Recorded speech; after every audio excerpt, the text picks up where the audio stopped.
Yes and no. If you go on my profile, I do have some playlists. Just keep swiping until you see DIY. If you click on the playlist and you scroll all the way down, this is the one right here. This is it right there. Unfortunately, I didn't get into detail in that video, but I could try to help you. Okay, so this little egg thing right here is just made out of thermoplastic beads. All you do is boil hot water. Be very careful. Add some beads in there, and once they become clear, they're ready to use, and you can mold them to whatever shape you want. This was a lot. Now, I can't remember if this is a broom or a mop, but I think it's a broom, and I just took the top off and used that as my staff. And this is Model Magic. If you don't know what Model Magic is an air drying clay. With whatever piece you make, the longer it sits out, the hotter it gets.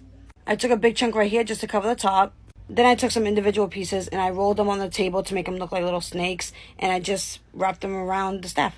And I just painted a little egg thing with craft paint. Now, I can't remember if I did this, but I think I hot glued it. And then I added some more clay to work around it. And then just attached it to the clay that was already there. And then I painted the whole thing black just so we have a base color. And then after the black, just add some brown. Now, when I did this, I realized that I had too much brown. So in some areas, I added some more black. But the color's up to you.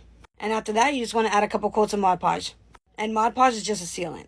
Remember that Mod Podge will apply white, but it will dry down clear.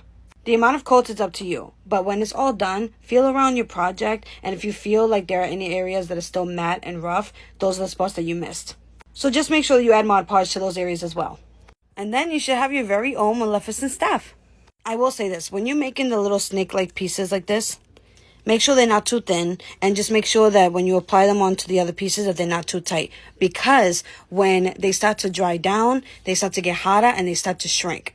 And if they don't have any room to shrink, you will get cracks. Just like this. When it shrunk, it completely broke off. Here as well. And here as well. Also here. Like all over the place because they were just too thin. Also, this is very important. When you're painting, make sure you're looking at your staff with your flash on your phone. That way you can see all the spots that you missed. The little crack shouldn't be an issue, so don't worry about it. And like I always say, if someone can notice a little mistake, I'm talking about a little mistake, they're too close to you. Tell them to back up. I must say, I felt quite distressed in not receiving an invitation. Oh dear. What an awkward situation. And this is it, baby. You're welcome.